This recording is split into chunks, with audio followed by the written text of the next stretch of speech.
This is the orchid garden which we visited in Shillong, and the guide was very energetic and enthusiastic to explain all about the orchids which are present there.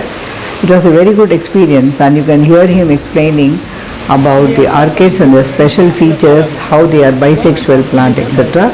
Enjoy. They need particular insects to pollinate the flower में, ठीक है ना? इतना छोटा होता है, तो इसमें भी 6 पेटल है, इसलिए ये भी ऑर्किड है। और ये देखिए, ये वर्ल्ड का सेकेंड स्मॉलेस्ट ऑर्किड है मैम। इसका जो फ्लावर के साइज है 1.5 mm, लेकिन इंटरेस्टिंग है। हाँ, ये फ्लावर इसमें भी 6 पेटल है मैम, लेकिन इंसेक्ट्स आके पॉलिनेशन करके चला गया, इसलिए पॉट बन गया मैम। देखिए है मैम, ये देखिए, इसका नाम है बल्बोफाइलम है। So they store nutrition and water in this bulb में। तो बट जब ड्राई सीजन आ जाता है, जैसे अभी ड्राई सीजन है, तो लीव्स को, तो पत्ते को तो वो न्यूट्रिशन वाटर चाहिए, so they collect from this bulb. तो इसीलिए इसका नाम बल्बोफाइलम हो गया मैम। बल्ब मीन्स ये, फाइलम मीन्स लीफ है, सपोर्ट के लिए है। ये देखिए, ये 2000 स्पीसीज है। इसका जो फ्लावरिंग सीजन है मैम अप्रैल मंथ में, अप्रैल मंथ है। These orchids have aerial roots through which they collect the food and then they keep the plants alive, and there are around 1000 species of orchids it seems. तो इसीलिए ये मरता नहीं है sir, survive हो जाए। So they are any plant है। और जैसे सिम्बिडियम, उसको फ्लावर नहीं है। हाँ, फ्लावर नहीं है, जैसे फ्लावर आगे है। Orchid. और जो कार्बन का जो काम है वो रूट्स को प्रोटेक्ट करता है, फंगस।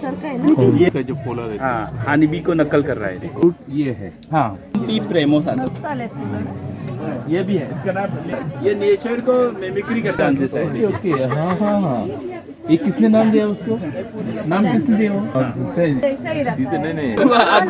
आपको बताता बाद ऐसा पॉट बन जाता है, और ये पॉट को ड्राई करके वो एसेंस बनता है सर। लेकिन जो मार्केट में मिलता है वो सिंथेटिक है। सीजन दे क्लोजर नॉर्मली ये जून एंड जुलाई सर मिलता है। और हमने यहाँ smallest orchid preservation 1% flowering plant है मैम, लेकिन ये अभी बेबी है। इसको हाँ, 25 फ्लावर के स्टिक है ना। हाँ, ये आ गया, ये इधर उसका। हाँ, ये उसका नाम क्या है बॉटनिकल? इसका नाम है फेलेनोप्सिस पल्सरिमा है सर। और Knightley the pot of this from this they take the pollination. after pollination okay. उसके बाद ये जो पॉट बड़ा होके ये फट जाता है, तो इसका जो अंदर सीड है वो हवा में 10 पार्टिकल होता है, वो हवा में डीजल होके चला जाएगा। और वो सीड को ग्रो करने के लिए पर्टिकुलर फंगस चाहिए, उसका नाम है mycorrhiza fungus. They need particular fungus sir grow करने के लिए। नॉर्मली दैट काइंड ऑफ सहारी प्लांट है, नॉन वेजिटेरियन प्लांट है, इसी मिट्टी में ये ग्रो होता है। सो इंडिया में सिर्फ एक ही स्टेट में है, वो है मेघालय, क्योंकि मेघालय में सबसे ज्यादा बारिश देता है, तो बारिश की वजह से जो सोइल का फर्टिलाइजर है वो ड्रेन का ये ऐसा पॉट। हाँ, और ये जो पॉट बड़ा होके ये जो लीड है ना, वो खुलने के बाद एक डाइजेस्टिव लिक्विड फॉर्म हो जाता है अंदर, और डाइजेस्टिव लिक्विड से उसका खुशबू छोड़ के इंसेक्ट्स को अट्रैक्ट करता है सर, और इंसेक्ट्स वो लिक्विड पीने के लिए जाता है, तो यहाँ बैठ के स्लोली जाएगा। और ये जो ऊपर का लेयर है वो वेरी स्लिपी लेयर है सर, उसका पैर वहाँ रखने से उसका पैर फिसल के फंस जाता है, और जो लिक्विड है ना वो बहुत स्टिकी होता है सर। हाँ, तो slowly they decompose the insects anything. उसके बाद उसको जितना न्यूट्रिशन चाहिए वो इंसेक्ट से ले लेता है सर। माइस है, माइस को भी बहुत डिकम्पोज कर लेता है। माइस भी चले जाएगा इसके अंदर। So it was interesting to know that these even eat big mice, the plant.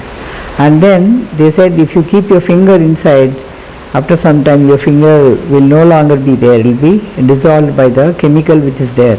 And this plant was brought by the Britishers to decorate the houses, but it spread on its own, and now we have, but it says that it is very scary to look at them during the night time. So for everything he has got a special name. Some are called ladies slipper, etc. So it was very interesting to watch the orchid garden. Lady slipper. सिर्फ इसी का pollination करेगा sir. ये देखिए, इसका नाम है बल्बोफाइलम निसेसिलम है। ये देखिए इसका particular insects.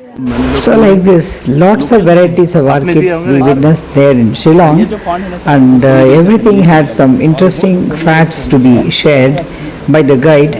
So on the whole, we enjoyed the whole orchid garden visit, and that's why we shared it with you.